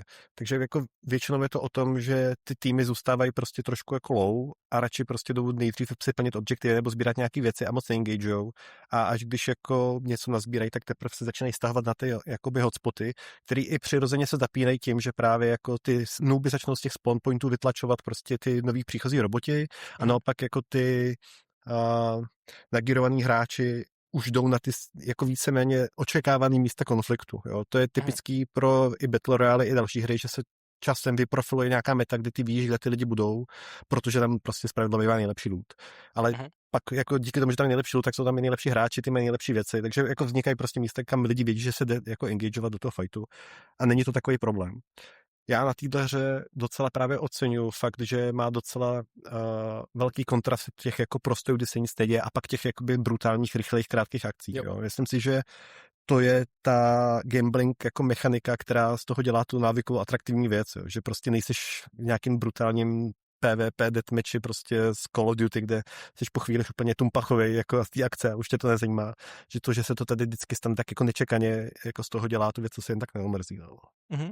Jo, to souhlasím, ale právě mi šlo to, jestli to je nějaký jako šťastná šod, nebo možná negativní okolností, nebo jestli to je právě záměr, ale přišlo mi, že to právě utvrzelo ve mně tu stísněnost, zejména když jsem právě třeba hrál i solo, tak vlastně takovou tu stísněnost ty bláho, teď už jsem jako za tou zhruba půlkou nějak, jako už jsem trošku nalutovaný, tak teď už to přijde, teď tady bude někdo, kdo mě prostě za chviličku jako zabije a už se začal panikařit, no. Ono u Extraction Shooteru to tak přirozeně bude, protože ty se prostě stavuješ na ty Excel pointy, že jo, těch je jenom omezené množství a prostě stavovat se k nim ty lidi budou, ty lidi, co ti tam jdou nafarmit, tak vědí, že tam budeš, takže si tam jdou sednout, jako už. Jo, jako samozřejmě to dává smysl. OK, než se posuneme k nějakému narrativu, technologiím a samotnému nějakému i shodnocení právě s tou komunitou, máš ještě něco, co bys vlastně o tom gameplay a tom core loopu chtěl vlastně zmínit, co jsme neprobrali? No, já bych jako řekl, že na téhle hře, co jí jako dělá dost zajímavou proti těm jiným titulům, kromě té stylizace, která teda by the way něco takového člověka viděl možná ve Splatoonu od Nintendo a jako někde jinde. Jo? Že jakože přijde mi docela fajn, že přesto, že to je hra, která je hodně postavená na tom, že se někde schováváš a jako je důležitý positioning, tak ti současně nedává moc prostředků, jako aby ses dobře schoval. Jo. Prostě ty postavy jsou barevně jak klauni a jako jsou fakt hodně vidět. A dělají strašný kraval. Jako to otevření baťohu, prostě každá akce, kterou ty děláš, tak je prostě docela slyšet. I blbý otáčení kamerou v téhle hře slyšet. Ty prostě děláš kroky, když se jenom rozlížíš. Jo. Takže na to potřeba si dát taky pozor. Vymaně ovladači se to děje. Takže jako tohle není zajímavý a ta struktura toho, jako jak rychlý jsou ty time to kills, taky jako posouvá do něčeho ne až tak výdaného. Plus, čemu jsme se nevěnovali, ale myslím si, že třeba ve srovnání s těmi Arcade Raiders je dobrý jako zmínit, je právě to, jak fungují ty questy, jo, v této hře. Oni tě nutí je dělat, což si myslím, že je dobře. Jedinou chybu, kterou podle mě udělali, je, že jich tam vlastně není dost. Jo. Myslím, že to asi souvisí s tím, že ty main questy jsou vlastně dabovaný, že jo, a je to nějaký jakoby fakt origo content, ke kterému prostě občas je i nějaký videjčko, ale jako vidíš na tom prostě nějakou handmade práci a i to, co děláš v tom questu, není prostě úplně vždycky jako jenom mechanický, běž tam zmáčknout tlačítko někam do rohu, jo, jako občas se tam prostě děje něco zajímavého. A problém těch questů je podle mě jenom v tom, že zhruba po 40 hodinách dojdou. A to je podle mě i jako inflex point, kde vidíš, že jim odpadají hráči. Jo. Protože vlastně část lidí to fakt hraje pro ten příběh, nebo často hrajou solo. Tohle je nějaká guidance, která jim prostě vysvětluje, jako, jak si mají nastavovat další objektivy a jakmile ta guidance té hry jako zmizí, tak oni prostě přestanou hrát. Jo. To si myslím, že je největší problém toho, že nestihli jako vlastně toho dodělat víc. Jo. Myslím si, že jsem dalšíma sezónama, aby na tomhle jako měli zamakat. Protože oni ty questy využívají docela zajímavým způsobem i k tomu, aby vlastně vytvářeli potom v těch pozdějších fázích engagement, kde jsou tam takzvaný contested questy, kdy ten quest plníte všechny týmy na té mapě, ale jako jenom jeden tým ho může splnit. Jo. Takže rovnou vytváří prostě agresivní hotspoty hned z kraje a je to jako docela fun. Jo. Na rozdíl od prostě třeba Ark Raiderů, navíc jako mi ty questy a ten způsob, jakým deliverují ten příběh, přijde jako fakt jako atraktivní. A vím, že pár lidí, vím, že to třeba Lukáš Grigar říkal v questu, že tu hru prostě hraje solo a že jí hraje na ty questy a že to prostě pojímá jako single player hru, že to jako baví. A jako přijde mi, že ten lore jako má tu kvalitu tohle to jako fakt jako udržet. Ale já vím, že si k tomu chceme ještě dostat v pozdější bodech. No, já si myslím, že už teďka si to vlastně jako otevřel dobře, protože vlastně to bylo to téma jako toho narrativu nebo toho příběhu, protože vlastně ne vždycky si na první dobrou člověk asi může spojit, nebo třeba u mě to úplně nevyskakuje ta první věc, hele, příběh, Exfil, jo, nebo Extraction Shooter vlastně, tak to jako není úplně ta instantní spojitost vlastně v mý hlavě, jo. A právě když tady už hodně jako vlastně srovnáváme do jisté medicín Ark Raiderem, ale což je asi přirozený, protože vyšli tak nějak jako v nějaké časové souslednosti a jsou hodně, hodně populární, tak vlastně Ark Raiders mě do toho příběhu Jako takhle, tam vlastně odemykáš určitě zóny tím, jak postupně hráč jako hraje, nebo ty dílčí místa, na které pak se můžeš právě jako chodit pro ty věci. Ty mají většinou nějaký příběh, nějaké videjko a pak jsou tam takové ty questy u těch obchodníků nebo těch lidí, se kterými v tom světě člověk interaguje. A měl jsem pocit, že to je takový, jasně, videjka krásný, jako ty odemykací věci nebo ty takové ty hlavní věci krásný, ale vlastně jsem neměl zásadní pocit, že to ta hra po mně vlastně chce, abych úplně super ten příběh jako prožíval, jo, takže jsem to trošku bral, že tam jako je high quality ten materiál, ale vlastně jako nebyl jsem jako forsovaný nějak jako zásadně, alespoň z mého dojmu. Versus Marathon, vlastně hned vlastně nějaký ten jako onboarding loop mě natlačil do těch korporátů, nebo tam jsou vlastně ta obrazovka těch corporates, kterou vlastně ty, jakožto ten hráč, nebo ten hráč tedy si bere úkoly nebo závazky, kontrakty od právě velkých korporátů a plní pro ně úkoly a jsou tam i nějaké dynamiky mezi těmi vlastně korporátama, co jsem tak jako zatím už jako navnímal a je to hodně, cítil jsem to vlastně, že to je silná stránka té hry, že vlastně tohle jako bych vlastně měl hodně dělat a nechodit do toho světa jenom tak jako na blind, protože vlastně teď jsem si uvědomil, že když zapínám tu hru, nemám žádný kontrakt, tak je tam takový ten velký čudlíček, nemáš kontrakt, jakože bacha na to, jako vlastně takový jako červený úplně výrazný čudlíček, který mi to explicitně říká. Třeba nejsem si úplně jistý, ale Arkadius, pokud se nepletu, tohle nikdy jako neměl, že by mě vyloženě jako nutil, hele, tady nemáš prostě kontrakt. Takže ta hra mi jako hodně silně říkala, hele, tady bys měl si jít něco poslechnout a vzít si nějaký quest, kontrakt, cokoliv vlastně. A ten materiál nebo ten obsah mě vlastně jako bavil, mě vlastně lákal, přišlo mi to právě, když si ty popisoval, takové dystopické, takové temné, takové jako fakt to mělo tu dobrou atmosféru, která mě v té hře vlastně poměrně dobře bavila a ty questy v tom světě byly vlastně jako fajn. Asi bych neřekl, že jsou nějaké super duper extra komplex, ale vlastně nějakým způsobem vytvářeli tu dynamiku i toho vlastně pak tam, jak ta skupina chce hrát tu hru, co chce dělat a bylo to vlastně fajn. Takže abych to shrnul, příběh mě vlastně zajímá a měl jsem pocit, že ta hra mě do toho příběhu poměrně silně jako vlastně tlačí, ale v tom dobrým slova smyslu. Jak to třeba právě vnímáš ty, jak ten příběh jako hodnotíš? Že už to máš vlastně, že už ten příběh vlastně ty už si dohrál. Ono je potřeba jakoby ještě zdůraznit, že ono tě to nejen jako varuje, že ten quest nemáš, to tě to nepustí do toho meče, dokud se ho nevezmeš. Jo. Aha. Takže ty nejsi schopný hrát bez questu. To jako má podle mě primárně důvod v tom, že je to prostě provázený s progresováním těch upgrade stromů u těch fakcí. Ta hra prostě nechce, aby se ti stalo, jako, že je na upgrade, že je omylem jako neprogresuješ. Jo. Protože tvůj player level vůbec neodemyká jako progression prostě v té hře, on odemyká jenom rewardy v shopech, jo, jako kosmetický. Ty vlastně musíš ve skutečnosti levelovat jednotlivý fakce. Jo. Ta hra se snaží zabránit tomu, že by si z toho nevšim a jako neleveloval je prostě celou dobu. Ale jako na to tím pádem navazený jeho story, to má vlastně cutscenky, že jo, oni jsou sice vždycky jenom nějaká mluvící hlava, jako cool vyrendrovaná prostě někde v bublině, ale jako vypadají dobře, jo, jako ne, že ne, jako ty rendry jsou super, myslím, že jsou fakt jako poutaví a atmosférický, ale jako je to simple.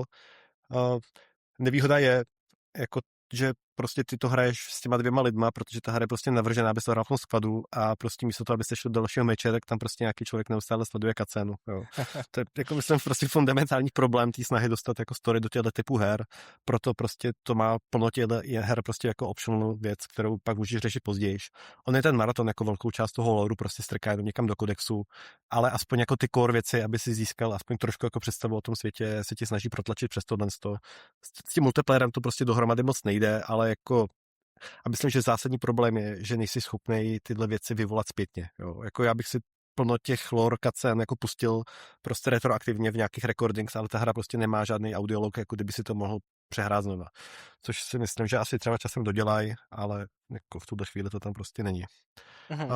Přijde mi, že tím, že jednak jako v Bungie prostě zjevně jsou nějaký lidi, co chtějí psát lore a už dlouho vlastně nemohli, že jo. Protože prostě přestali dělat single player hry a vidíš jako, že se realizují prostě v těch kodexech, v těch jako divných ARG hrách, prostě v těch lorech pro Destiny, co byly třeba v browseru, jenom jako vidět, že jo, prostě úplně mimo hru. Destiny, to si budeme, jako, nebo takhle, Destiny má přece silný jako lorový ty DLCčka. Ale není, jako lore to má, ale není v té hře skoro vidět. Jo, jako je to všude kolem. Jako, ty hry mají gigantický lore a jako je vidět, že ten svět je z ní postavený, ale jako je to takový víc Dark Souls přístup, jo, jako, že prostě si ten lore tak jako skládáš z nějakých útržků, co jsou jako mimo. A u toho maratonu, že jo, já když jsem to vlastně viděl představený poprvé, tak jsem si říkal jako super, ty, ale takovouhle hru bych si fakt chtěl zahrát jako single player, prostě kampaň. Jako je to fakt škoda, že máš prostě tady značku Maratonu, která prostě je takový Half-Life, že na Macy, prostě vlastně z té doby. A ten lore je super zajímavý a ty to prostě jako vyvejstíš prostě na standardním jako extraction shooteru. Ale myslím si, že si tohle vlastně asi někdo řekl i v tom studiu a jako dokázal to tam prostě dostat, jako i když k tomu ten prostor prostě nemá skrz nějaký in-game cutscene nebo nějaký prostě spektakulární videa. A myslím, že ta práce jako je na tom odvedená fakt dobře. Ty věci jsou jako neuvěřitelně zvrácený a jako zlověstný, ale podávaný prostě přesně tou jako ideální formou. Myslím, že to je prostě zajímavý a stimulující a přijde mi, že je to jako hodně engaging. Mm-hmm. Jo, já souhlasím s tím, že to mě do toho, nebo že mi to podává formou, která je OK, je zajímavá a celkově vlastně mám chuť se o ten příběh zajímat, což jsem byl do určité míry vlastně překvapený, protože jsem očekával, že prostě půjdu primárně po tom gameplay, půjdu primárně po těch hranech a budu hrát tu hru, ale vlastně ten příběh je pro mě nějakým způsobem taky další věc, která mě v té hře vlastně drží. OK, možná bych se posunul k menší sekci, protože bohužel těch materiálů tam tolik není, ale chtěl jsem to jenom v rychlosti projít a to je vlastně technologie. Je tady vlastně fajn jako říct, že díky tomu, že Bungie, jak už má ty letité zkušenosti s hrami a notabene tady z Destiny, který je prostě masivní scale vlastně hra, tak je pro ně, bych řekl, nechci říct, že jednoduchý, ale minimálně je to něco, co mají jako ve svém rukávu dělat vlastně vlastní technologie, takže Marathon běží na proprietárním Bungie engineu vlastně, který a jsem někde viděl, že se občas byl pojmenován jako Tiger Engine, což by měla být nějaká určitá jako odnož právě engineu, na kterém běží Destiny 2, takže není to klasický, řekněme, Unreal, Unity či cokoliv takového, ale je to vlastně in-house technologie, což dává smysl, protože vzhledem k tomu, jak dlouho Bungie dělá právě Destiny 1 i 2, tak mají strašně silné zkušenosti, ale i třeba samozřejmě Halo, kde tam byl nějaký multiplayer prostě už tehdy, tak mají už silnou zkušenost právě s tím networkingem, což si myslím, že tady se vlastně celkem projevuje, že já jsem neměl žádné dramatické potíže. Já jsem to nehrál day one, takže nevím, jak vlastně ten start jako úplně jako byl, to potom můžeš on to doplnit, pokud si to zažil. Já jsem to hrál už po nějaké té době, vlastně, kdy se to trošku i stabilizovalo, nebo pokud se to vůbec stabilizovalo a vlastně mám z toho vlastně dobrý pocit, že latence je v pohodě, feeling toho je v pohodě, že NPCčka jako se chovají přirozeně, nejsou nedoskakují, řekněme, do svých pozic nějakým způsobem. A celkově ta technologie vlastně je fajn. I co se týče optimalizací, nebo jinak, ještě jsem zapomněl zmínit jednu drobnost, které jsem vlastně jako mile překvapený, a to je to, že když si to stahujete, tak ta hra má 21 GB. To je jako velice nestandardní v době, kdy dneska stahujeme Call of Duty za 160 GB prostě a podobně. Tak já jsem byl vlastně jako mile překvapený, což je asi možná jako takové i smutné říkat v tomhle kontextu, ale že ta hra má jenom 21 GB. A bylo to vlastně rychle stažený. Hra fungovala na mých strojích, na kterých jsem zkoušel na handheldu a na klasickém desktopu nebo PCčku normálním a na obou dvou běžela vlastně OK. Jasně handheld, tam jsem cítil, že tam ještě není ta optimalizace 100% ve smyslu jako výkonu, že se to jako, že tam bylo velice silná kolísavost, ale na desktopu tady mám nějakou RTX, teď jsem nespomněl kolikátku, ale to je 80, myslím ta řada, nebo ten model poslední. Každopádně běželo to prostě dobře, běželo to fajn, běželo to s DLSS úplně v pořádku a neměl jsem žádné zásadní jako technické zaškobrtnutí, nebo že by se mi to nějak rozpadalo. Všechno je v pohodě. Pokud se nepletu, oni používají ten BattleEye anti-cheat, který tam je i při té instalaci vlastně na PCčku vyskočí, že je potřeba je jako nainstalovat tedy, ale vlastně celkově dojem si technologie, ať jak říkám, není k ní bohužel moc jako materiálu, které bychom mohli teďka tolik jako vytěžit, byl vlastně pozitivní. Jediný, jako co bych jako za sebe řekl, a to není jako chyba asi tolik technologie, a jedna je trošku ujíčko, jak říkám, zmatenost pro mě trošku, já jsem se chvilku jako hledal, kde co jak je, ale to není asi technologické, tam určitě není technologické, ale druhá věc je, že celkem dlouho trvá, než se dostanu do hry vlastně, ve smyslu nějakou loadingu. A jasně chápu, že když se naplňuje ten squad, tak chvíli trvá, ale pořád mi to přijde notabene mnohem delší, než třeba v tom Ark Rider, zase může to být počet hráčů, ale i když hraju solo, tak překvapivě, když zmáčknu jako chci jít do hry, teďka to začne jako loadit a pouští ten proces, tak to není vlastně, že bych byl, alespoň z mojí zkušenosti, a to jsem zrovna zkoušel fakt předtím, než jsme začali zapínali podcast, že bych byl jako do 5 vteřin v té hře, Ale že překvapivě se bavíme o desítkách vteřin, než mě ta hra vlastně jako pustí do té hry, což bylo takový jako jenom trošku pro mě zvláštní, jako proč, notabene, když hraju opravdu jako sám. Jaké třeba ty máš zážitky z té samotné, nebo z toho technického stavu jednoduše? Zažil jsi ten start a zažil jsi, jestli tam byly nějaké právě zaškobrtnutí? Jsem zažil start i tu otevřenou betu těsně před tím startem. A během té otevřené bety se mi několikrát stalo, že to opravdu jako spadlo uvnitř té sessiony. Většinou to umělo jako gracefully navrátit, jako se potom do té sessiony. Byl jsem schopný se prostě vrátit zpátky k postavě, k věcem a dohrát to. Ale zažil jsem i situaci, kdy to prostě jako selhalo katastrofálně, přišel jsem o všechen loot a prostě a už jsem nebyl schopný restornout jako se zpátky do té hry. Tohle ještě přetrvávalo zhruba týden po releaseu a pak to úplně zmizelo a už jsem na to nenarazil nikdy, jo, od té doby. Takže souhlasím, že jakoby z hlediska nějaký synchronizace a prostě prezentace toho světa nemáš vůbec pocit, že by si hrál online hru. Jako, kdybys to jenom viděl, jako nezúčastný hráč, vůbec netušíš, že jsi online. Jo, jako to je absolutně skvělý. Všechny ty věci prostě nerollbackuje tam nic, prostě nic se někam divně neposouvá. Jo, já nevím, jako do jaký míry ta hra jako vlastně lže v tom, co jako vidím, ale jako je v tom přesvědčí a nemám pocit, jako že by mě někdo prostě střelil zpoza rohu a já jsem ho ani neviděl. Jako vypadá to všechno extrémně solidně. Takže tam byl ten. No, ano, půjde. No, tady jsi zmínil vlastně za mě jeden zajímavý, nebo bod, který je podle mě dobrý akcentovat, že vlastně u těch extraction shooterů stabilita je vlastně jako silný téma, jo? Že vlastně vzhledem k tomu, že člověk gambluje s tím gearem, ale pokud mu hra jako midrun vlastně crashne, no tak vlastně jsem přišel o všechno, ale ani ne tou svojí vinou, ale prostě nějakou technickou chybou. Takže tohle si myslím, že na tyhle hry je velký tlak, aby vlastně ta stabilita byla opravdu vysoká, protože vzhledem k tomu, že ten gamble je vlastně ten primární jako koncept toho žánru, tak tohle je něco, co je důležitý. A já jsem teda měl štěstí, že teda crash jsem mid-game vlastně jako nezažil, takže za tohle jsem vlastně to bylo v pohodě. Jo. Já jenom bych se upřesnil, nebyl to jako crash té aplikace, byl to prostě crash toho připojení. Jo, jakože jsem propadl zpátky do menu, nebyl jsem schopný se rekonektnout. Jo, prostě. Takže disconnection z nějaké z nějaký sessiony. Hra mi jako nespadla snad nikdy, ale musím říct, že ta optimalizace teda jako z mý zkušenosti na tom PC není nic moc, jo. Jako až na to, jak ta hra jako vypadá, že jako technologicky působí trošku už předpotopně, tak jako běží dost mizerně optimalizovaná. Ne tak na PlayStationu, tam běží skvěle i na PS5 a máš z ní jako opravdu solidní zážitek. Ale měl jsem možnost to hrát na 2 zařízeních, na herním laptopu, což jako to je typický jako situace, kde to je asi to nejhorší, co té hře můžeš samozřejmě udělat, že jo? A bohužel to tak jako i je. Tam prostě jsem nebyl schopný se zbavit screen tearingu a dělat nějaký v-sync, který by prostě nedělal jako divný artefakty nebo prostě nespůsoboval nějaký divný frameratey. A celkově běžela jako i docela low FPS. Na mém herním počítači, kde jsou teda ale Windows 10, tak je to tak jako na hraně. Jo. Jako překvapivě, i když mám docela vysoký framerate, tak prostě dochází k nějakým divným synchronizacím toho obrazu do monitoru a jako na tom PlayStationu mám vlastně mnohem solidnější jako a víc stable zážitek. No to samozřejmě souvisí i s tím, že prostě na ovladači nejsi schopný tak rychle hýbat kamerou jako na té myši, takže tam se toho jako mnohem víc revealne, plus oni ty Bungie hry na tom PC mají prostě trošku jako divný fovka a trochu moc velký modely zbraní. Jako je vidět, že prostě ten obraz je jakoby navržený na to, že se na něj díváš z větší dálky a ne, že u toho prostě sedíš jako 5 cm od obrazu, takže to vždycky působí prostě trochu jako divně. Jo. Ale tady, co povídej.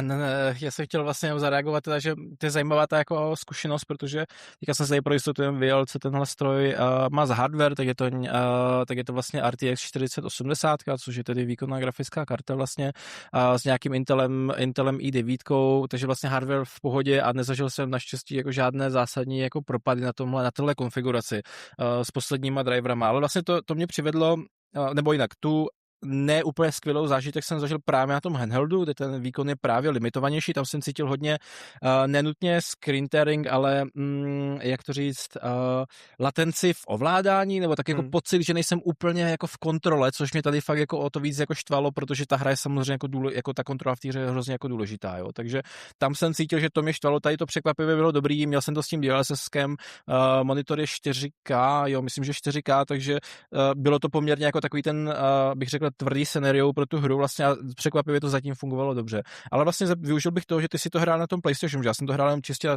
těchto dvou zařízení, což je primárně Windows 11, respektive PC obecně. Tak jak třeba srovnáváš tu vizuální kvalitu mezi PlayStationem, předpokládám teda 5 základní, nebo máš pročko je to základ, no. Je to základ a tím vlastně teda PCčkem, na kterém se zkoušel. Jaký tam je třeba rozdíl? Já bych prostě řekl, že zážitek na tom PlayStationu je lepší. Jo, jako ten render je ucelenější, je to prostě je vidět, že to je na tu konzoli prostě vyladěný, nastavený. Jo? Když nepočítám jako nějaký art decision toho, jak jsou udělaný, jak je nastavený prostě fopo kamery, jak jsou velký modely zbraní před tebou a tak, ale čistě si dívám na to, jak vypadá prostě třeba mlha, nebo jak vypadá kvalita renderu těch jako modelů, tak na tom PlayStationu mám prostě vyšší kvalitu, než to, co dokáže nastavit na tom PCčku, tak aby ještě ten zážitek byl dostatečně plynulý. Jo? Jako já mám prostě problém fakt jako s performance. Jo? Já musím jít prostě do mid detailů, do mid textur a tak, a to na tom a taky u toho prostě sedím o dost blíž, jo, což samozřejmě hraje taky jako zásadní roli. Jo. A nevypadá to prostě tak dobře a není to tak seamless, jo, jako na té konzoli. Naopak na té 5 se to chová úplně jako solidně, prostě 60 FPS, úplně jako gigastable, vypadá to jako pěkně. Ten art a ty asidy jsou prostě tomu jako taky přizpůsobený. Já myslím, že to, že ta hra není moc velká, je právě proto, že prostě neoperuje nějak moc s texturama, jo. Všechno jsou to často jenom prostě plain color modely, který mají na sobě akorát prostě nějaký masky, že jo. Nejsou tam žádný transparence, že jo, jako vlastně nikde odrazy taky vypadají prostě, že jenom převrátili vzhůru nohama modely a dali od to. Jakože ta hra, podle mě art direkce té hry je úplně jako špičková. A jako je to podle mě to, s čem je Bungie extrémně silný, ale řekl bych, že technologicky ta hra prostě už jako není úplně prostě ten dnešní top, jo, ten dnešní standard. Jo. Ale jako mě to teda nějak nevadí, jsem třeba člověk, kterýmu se mnohem víc líbila Destiny 1 než Destiny 2. A bylo to asi právě proto, že to taky byla hra, která neměla prostě physical-based rendering, měly všechny světla předpečený a bylo to jenom o tom art stylu a ten byl prostě tak silný, že mi přišlo, že v té dvojce jako vlastně už to ani nedostáli. Jo. Takže jsem rád, že v téhle hře jako jsou taky jako je to hodně drivovaný spíš prostě art stylem, než tím, že by tam byly prostě nějaký fancy jako ray tracingy a reflexe, já nevím co. Já si myslím, že to je i jako trošilinku nutnost u těchto her, kde člověk chce tu větší player base vlastně i jako podchytit, protože vlastně ta hra nemůže asi jako být stavěná primárně okolo toho nejvíce high-endového zážitku, čím by třeba potenciálně limitovala, ale vlastně by měla se soustředit na nějaký ten mid-tier zážitek ve smyslu té vizuální kvality, protože aby vlastně všichni měli nějakou obdobnou vlastně variantu, která by třeba i nemohla buď zhoršovat nebo zlepšovat někomu vlastně to hraní ve smyslu, že by třeba viděl víc nebo viděl míň na tom, že by měl třeba lepší hardware, lepší konfiguraci, etc. Ale myslím si, že je určitě bez pochyby nutné zdůraznit, že art direkce je tady jako signifikantní a jde ruku v ruce vlastně s nějakou tou technickou kvalitou optimalizací a že si jdou vlastně jako naproti. Myslím si, že jenom pro záznam takový bonmot, transparence, já si do teďka pamatuju, co je pro mě vždycky jako funny, jak vcházíš do těch baráčků a máš tam ty gumové pláty, ty jsou jako poloprůhledný, takže ta tam je, hele. Jsou tam i okna, jo, ale jako minimum prostě objektů s tím nějak pracuje, nemáš tam prostě nějaký polopropustný plastový materiály. Jo, jakože u téhle hry by si klidně mohl mít prostě takový ty transparentní plasty, že jo, na všem, ale nemáš prostě. Celkově já myslím, že se tou art direkcí zahnali trochu jako do kouta, protože to je podle mě úplně ten ukázkový příklad toho, že když děláš něco, co má vypadat jako Lego, nebo jakoby vlastně super simple a je to jen na tom materiálu, tak když nemáš jako absolutně dokonalý render toho světla, tak ty věci nevypadají tak, jak mají vypadat, jako, a nevypadají dobře. Jo. Oni prostě se rozhodli, že to budou fakt jako, že to vlastně všechno je 3D print a že to budou tím pádem různý pogumený a nebo naopak jako hard plastový materiály. Ale oni prostě vypadají dobře na to úplně největším prostě nastavení, jako v té nejvyšší kvalitě, se to aspoň začne trošku přibližovat tomu, co pak vidíš třeba v těch jako prerenderovaných cinematicích. Ale jako na mými sestavě je to všechno jenom jako monochromatická věc, která nemá prostě žádné vlastnosti a nevypadá až tak jako ideálně. Jo. Jasně. A je mnohem snaží prostě vzít fototexturu a říct, tohle je realistická hra a udělat něco jako Metro, že jo, nebo prostě jako ty Ark Riders a vypadá to mnohem přesvědčivější. Když tady jako nemáš prostě schopnost to vyrenderovat prostě tou pipelineu v té jako fakt jako autentické kvalitě, tak to najednou prostě nepůsobí až tak dobře. Jo. Chápu. Pojďme na finální závěr ohledně maratonu a tím bych vlastně chtěl otevřít nebo načrtnout ten poslední blok a to je vlastně o tom, má maraton v vozovkách budoucnost, když si dovolím být takhle trošku škarohlícky až jako naladěný, a jak moc třeba i Bungie, zase zažil si ten začátek, hraješ to intenzivně, takže jako jak moc Bungie tu hru evolvuje a jak moc třeba poslouchá práci s tou komunitou, jo? Já to ještě nedokážu úplně shodnotit, můžu jenom za sebe říct tu první část, to znamená zdali má budoucnost, a já souhlasím s tím a cítím to, co si naznačil na začátku, že to bude spíše menší komunita, ale za to víc stabilní, takže tam to jako cítím a s tím jako plně souhlasím, tudíž ta budoucnost tam bude hodně záležet, zdali právě se Bungie nerozhodne z toho udělat trošku masovnější záležitost, čím by právě musela upravit tu hru, ale za mě určitě ta jistota v určitém slova smyslu, když si můžu takhle zapredikovat, je to, že to přežije, že ta hra bude si jako držet si nějakou svoji rovinu následujících pár jako let a držet si nějakou tu svoji jádrovou komunitu, která ta hra určitě jako udrží. Ale jak ty to vnímáš, jak říkám, ten vývoj od toho launche, nějakou reakci na tu komunitu a následně tedy zdali, když to hodně bagatelizuju, ta hra přežije nebo ne?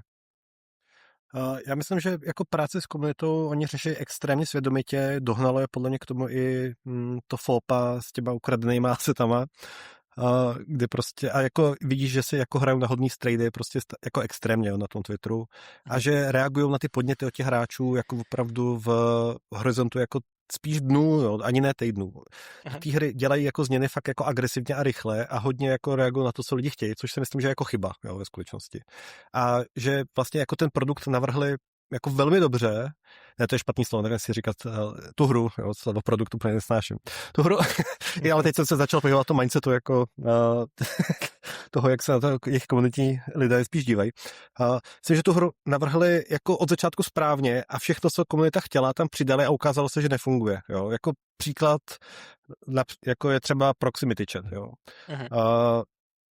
Hra vyšla prostě jenom z možností, kdy spolu komunikují týmy, ale nemůžeš prostě mluvit s druhým týmem. Jo. Ale protože prostě Arc Raiders mají Proximity Chat a protože tam chtěli mít lidi tohle friendly metu, tak si to prostě vybrečeli, dostali to.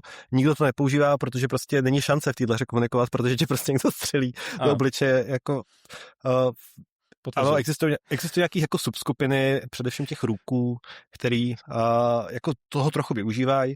Takže jako řekněme, že nějaký jako malý části publika to pravděpodobně něco přineslo, ale overall pro ten produkt je to úplně zbytečná feature, na který si nemusel strávit čas. Stejně tak teďka začaly přidávat revive kity, kterýma můžeš ty revivovat jako lidi, který si zabil, což je podle mě opět věc, kterou nikdo nebude aktivně používat, protože zabírá místo v inventáři a jako proč bys to v principu dělal, možná i využijou zase rukové. Jo. Já nevím, jestli jak moc jako jsme v tomhle ohledu jako chceme být informativní pro neznalý, ale Rook je postava, se kterou ty se jedině solo můžeš nalogovat už do běžící sešny a jít tam víceméně sbírat po mrtvolách jako věci a pak potichu odejít. To je jako a nebo když seš jako ultra hardcore, tak tam přijdeš s brokovnicí a nožem a zabiješ tam všechny a odezíš si všechno. I takový jako existují, ale jako v principu jsou to jako lidi, co jsou tam sami na sebe a vytváří spolu často aliance, protože jsou hodně slabí a jako jim se tyhle nástroje hodějí, ale řekl bych, že skoro někomu jinému. Jo. A ten hot take teda je vlastně o tom, že, jak to říct, příliš moc naslouchají komunitě. Můj hot take je, že komunitě naslouchají extrémně, protože prostě, já si myslím, že ty čísla jsou z jejich pohledu prostě špatný. Jo, jakože nejsou takový, aby to rovnou zařízli, ale jsou prostě podle mě mnohem menší, než očekávali a než kolik vložili do marketingu. Ta hra byla jako šíleně drahá, mluví se o tom, že to stalo $250 milionů, jo. Což jako je jako úplně insane a navíc se mluví o tom, že to je cena bez reklamy a to mi teda už přijde absolutně nemožný, jo. Protože jako protože ta reklama vypadá, že stála jako solidní peníze a bylo by fajn, kdyby stála třeba 200 mega a 50 mega ta hra, ale jako jestli to bylo tak, že hra stála 250 mega a další 250 mega stála reklama, tak jako tam je fakt solidní díra, kterou budou muset nějak zalátat a jako docela rychle a jako myslím si, že na to jsou teda extrémně níž produkt, jo. Jakože jestli prostě to vydávali s tím, že budou Arc Raiders, tak to se teda jakoby šeredně spletli a nevyrobili vůbec jako hru, která by tomu byla jako přátelská. Oni prostě vyrobili hardcore hru pro jako hardcore publikum, která může mít jako v pohodě nějaký 1 milion hráčů, ale jako to víc ne a bude ho sbírat prostě 10 let, jo, než se jako na něj vyhrabe. Jo. A my jsme zapomněli možná zmínit na začátku, že on vlastně tu hru publishuje Sony, je to tak? Je to tak, no. Takže vlastně i ten tlak na nějaké výsledky může jít přímo i od Sony vlastně. To je to, co tomu podle mě může zlomit vás, jo. Já jakoby si myslím, že kdyby to prostě vydalo nezávislý studio, který by teda za to neutratilo úplně tyhle šílený peníze, tak jakoby už s tím, co se tam odehrává teďka, jaký jsou player county, jaká je ta retence, jako s tím mohlo v pohodě fungovat a bylo by to jako dobrý, jo. Kdyby to prostě vydal, nevím, Capcom, jo, někdo takovej, tak, nebo Funcom klidně, jako svýho času, tak by to bylo jako úplně boží. Tím, že nad nima visí Sony, která prostě očekává, že z toho bude další Destiny, tak jako se to tomu může zlomit vás. Na tom Battle Passu už třeba jako vidíš, že do něj začínají introdukovat prostě skiny, které jsou celočerný, protože to je vlastně jediná jako valuable meta, takže jako se snaží z těch lidí ty peníze extraktnout tím způsobem. Že jo, obecně jako i ta monetizace v tom Destiny byla docela nevybíravá, takže jako oni tam časem tyhle věci prostě budou zapojovat a budou jako ale mít těžký s tou stávající komunitou, která tam je, tohle prosadit, jo, protože prostě to hrajou podle mě lidi, kteří nejsou jako úplný gumy a tohle co si nebudou jako chtít nechat úplně jako líbit, jo. Bylo by pro ně mnohem lepší jít cestou právě jako v podstatě donatů, jo, jako odmykání prostě postav za peníze, nebo jo, jako zvolit nějaký model, který víc ty prostě vědomě dáváš teďka jako fixní částku developerovi, než že to s tebe budou nickel dimovat jako tady tímhle způsobem. Ale jako prostě řekl bych, že pokud prostě Sony nebude totálně krátkozraká a bude ochotná to prostě nějakou dobu jako dál živit, tak si myslím, že to může být jako dost stabilní jako želízko prostě v jejich portfoliu, který bude jako fungovat. Já teda nevím, protože oni mají, myslím, 60 frameový servery. Takže jako asi provoz té hry není úplně cheap, jo. Ale, takže nevím, jako kolik bude prostě ještě running cost, jo, pro tuhle věc. Ale jako potenciál to podle mě má, jo. Jako rozhodně já to teda jako ještě hrát budu, takže když mám mluvit jen za sebe, tak si myslím, že tak rok mi to ještě třeba vydrží, jo. Ještě se to omrzí. A už jsi spořídil nějaký Game Pass nebo tak něco? Nebo Battle Pass? Ne, ono to není potřeba. Jako ta hra tě, jako má tam... Motivuje tě k tomu těma černýho skinama, a to je tak všechno. Jo. To jsem právě chtěl říct, že jsem jako necítil z té hry tlak na to, vlastně do toho hodit nějakou mainci, vlastně, což bylo jako fajn samozřejmě, jako, protože jako nejsem rád, když jsem pušovaný, ale v principu jsem si říkal, jo, ale vlastně jako ta hra stojí kolik? $25 nebo víc? 30, myslím, to bylo. 30? Ne, 40 dokonce. Aha, takže možná to má full price, to je v tom případě relativně full price. Jako. No dobře. skoro, něco málo kolem toho, to je jedno. A každopádně stejně, jak ty říkáš, ta hra vlastně má nárok, jak to říct, náklady na provoz a budou z těch hráčů dostávat ty finance postupně, jo, což je jako normální přirozená věc těch live service her, takže a tady jsem vlastně, jak říkám, byl překvapený, jestli to, nebo že ta hra vlastně po mně to nechtěla, tak, nebo já jsem to možná ignoroval, těžko říct, ale vlastně necítil jsem se být tlačený do ničeho a jestli třeba i tohle není nějaká součást třeba strategie, že třeba to nechtějí teďka jako akcentovat a pak postupně ty hráče právě, jak ty říkáš, těma skinama dostávat do toho nějakého life cyclu vlastně toho live service produktu. Ale tady se asi shodneme, že ta hra bude při troše štěstí, ale myslím si, že jí to bude určitě vyhovovat, nebo že jí to přejeme, aby vlastně fungovala dál, protože má ten potenciál, vyplnila nějakou potřebu na tom trhu, takže to není jako Ark Riders akorát v jiném habitu, je to prostě v něčem odlišný, dává to jiné zážitky a vlastně ta hra si to místo na tom svém trhu vydobije, jenom musí najít vlastně tu životaschopnost, která si myslím, že bude náročná. Vlastně se zapomeň na jednu drobnou otázku. Mění se tam nebo jsou v plánu nějaké zásadní gameplayové obměny ve smyslu raidy, ve smyslu něco jako fakt většího, kromě toho standardního loopu, nebo zatím se o tom třeba ještě nemluví? Ono vlastně raid už tam přibyl, jo, je to ten marathon ship. Ta hra má v defaultu 3 mapy, plus 1 navíc se odemyká o víkendech vždycky a pak je tam tato raidovací mapa. Takže a vím, že pro další sezonu slíbili nějakou noční variantu stávající mapy a nějaký další překvapení, takže možná se s něčím vytasej. Ono pro tyhle typy her nějaký velké množství map jako je svým způsobem kontraproduktivní, protože dlouho trvá, než si tu mapu naučíš a kdykoliv přidáš další, tak vlastně zhoršuješ novým lidem vstup do té hry. Jo. Plus jejich způsob, jak zatím s těma mapama pracují, je, že jakoby neustále eskalují. Že každá nová mapa, která revealuje, je vlastně těžší varianta těch jako stávajících, která je tím pádem pro užší skupinu lidí. Takže oni by ve skutečnosti potřebovali jako začít přidávat mapy na spodek, jo? Začít tam dávat lehčí, širší mapy jako pro větší nooby, než jakoby vlastně tohle naopak hrotit na té druhé straně. Myslím si, že co může být jako lepší model pro tu hru, a jsem zvědavý, jestli touhle cestou bude právě přidávat ty nový shelly a možná i jako gateovat za penězma. To jako pak uvidíme časem. OK, v tom případě to zní, že tam ta budoucnost, tedy, jak jsme se bavili, je. myslím si, že bychom upřímně o tom mohli, nebo zejména ty vzhledem k tvýmu časovému investici do té samotné hry by za to mohlo ještě mluvit určitě spousty času, ale abychom i tu epizodu naši první drželi v nějakém rozumné míře, tak bychom to tady uzavřeli. Já si myslím, že jsme to probrali poměrně hluboko po těch různých částech. Zároveň bych teda chtěl poděkovat vám, že jste doposlouchali až teď to máme nějakou hodinu a čtvrt dokonce, což je, myslím si, že i víc, než jsme plánovali, naši první epizodu Dekodéru, kterou jsme věnovali tedy dneska maratonu. Budeme určitě velice rádi za jakoukoliv zpětnou vazbu. Máme webovou stránku dekoder.fm, kde jsou i případně odkazy na Spotify, na Apple Podcast. Myslím, že YouTube tam máme. Ono to bude chvíli postupně trvat, než se v tom zorientujeme, než se dostaneme do toho klasického provozu, řekněme toho podcastu, ale minimálně tam najdete, jak říkám, i tuhle epizodu, ale možnost případně i nám napsat nějakou zpětnou vazbu, kterou bychom velice rádi ocenili, protože si myslím, že by to mělo mít primárně, nebo že to je samozřejmě účel, aby to mělo primárně hodnotu pro vás posluchače a s Honzou to teďka tak nějak ladíme, takže si myslím, že ideální možnost vlastně teďka nám pomoci s tím, kam se Dekoder bude do budoucna posouvat. Zároveň chtěli bychom zdržet nějakou, doufám, že Honzo souhlasíš, ale už jsem to napsal na web, kadenci jednou za měsíc, alespoň uvidíme, jestli se nám to podaří držet, ale já doufám, že ano, myslím si, že jednou za měsíc je tak nějak akorát, abychom to všechno stíhali a dali dokupy. Takže ještě jednou, Honzo, díky moc, myslím si, že to bylo skvělé povídání, mě to hrozně bavilo, doufám, že jsi to taky užil, doufám, že i posluchači si to užili, dekoder.fm, všechno bude potom tam, děkujeme moc za poslech a mějte se pěkně. Čau, čau.